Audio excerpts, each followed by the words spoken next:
मला आयुष्यात हा दिवस कधी येईल असं वाटायचं.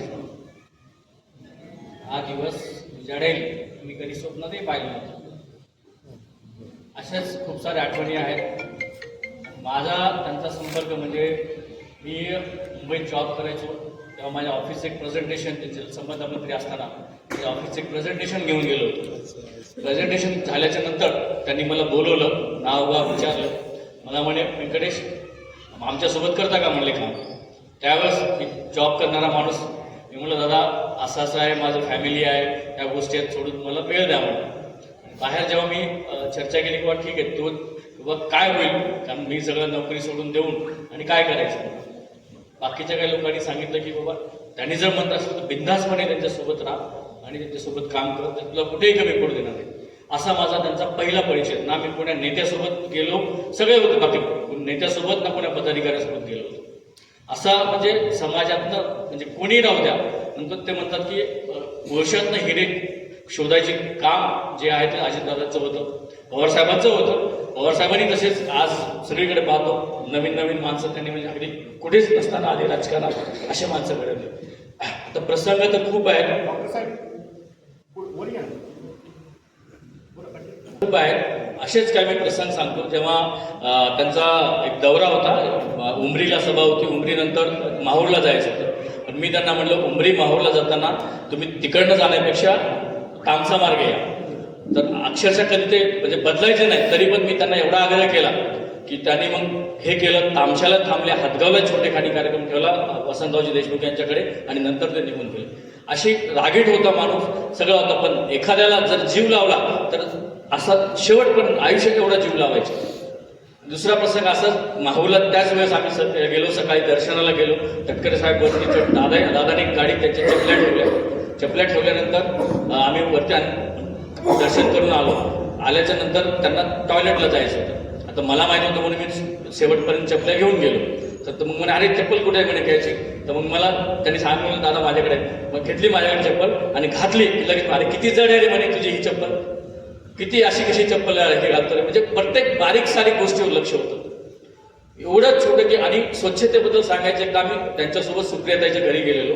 गेल्याच्या नंतर एंट्री केल्यानंतर त्यांनी ते टेबलला हात लावून पाहिला, ह्याला आणि नंतर म्हणे सुप्रिया तू काय नौकरांना सुट्टी दिली का बोल, किती धूळ असली बोल तुझ्या घरामध्ये. आणि फाईल सुद्धा कोणीतरी असं पुतळी करून जर कागद आला म्हणजे पुतळी करून काय करायची म्हणतात. म्हणजे इतकं टापटीप आणि इतकं नेटकं आणि काम म्हणजे पुढे जाऊ द्या. आज देवगीला सगळ्यांनीच बऱ्याचशा गोष्टी सगळ्यांनीच सांगितल्या, तिथं कुणालाही बंधन नव्हतं. सकाळी दादा देवगिरीला आहेत, फक्त कळालं लोक जायचे, कोण्या जाती धर्माचा पदाधिकारी असो नसो कोणी, आणि त्यांचं एवढं असं बसलं की हा काय काम आहे तुझं. आम्ही जरी गेलो कधी असं वेगळं बोलायचेच नाही, हा व्यंकटेश काय काम काढलं, काम फक्त बोलायचं ते. आणि शेवट काम काम काम काम याच्याशिवाय एकही शब्द बोलायचे. असे नेतृत्व आपल्याला सोडून गेलं. एक कुटुंब असं नेतृत्व ज्याचं सानिध्य मला मागच्या 20-22 वर्षापासून लाभला.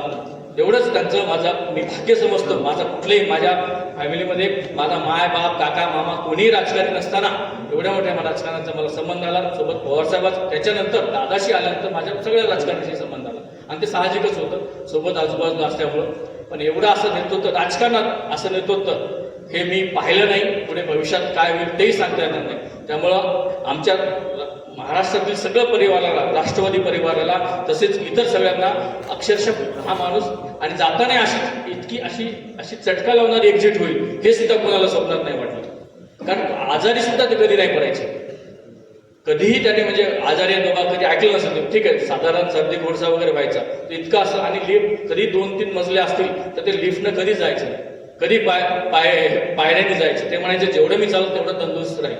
हे सुद्धा त्यांच्या बरेचसे गुण आहेत. काम करण्याची शैली, काम हातोटी, त्याच्यानंतर कुठलाही अधिकारी त्यांना असं हे होत नाही असं सांगायची हिंमत ते करायचं नाही. काय सांगितलं ते म्हणायचे अरे असं नाही, असं आहे फाईल.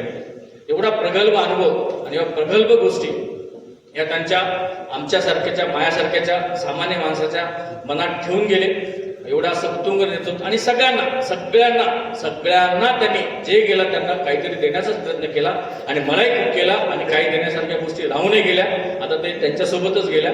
त्यामुळं एवढ्या मोठ्या उत्तुंग नेतृत्वाला माझा हा अखेरचा सलाम. आणि दादा कायम आम्ही तुम्ही दिलेला आम्हाला वसा, तुम्ही दिलेला शिकवण, तुम्ही दिलेल्या गोष्टी हे कायम आम्ही आमच्या मनात ठेवू आणि जमेल तेवढ्या परीने आम्ही लोकांची कामं करू. एवढीच मी तुम्हाला श्रद्धांजली आणि शब्द देतो. थँक्यू.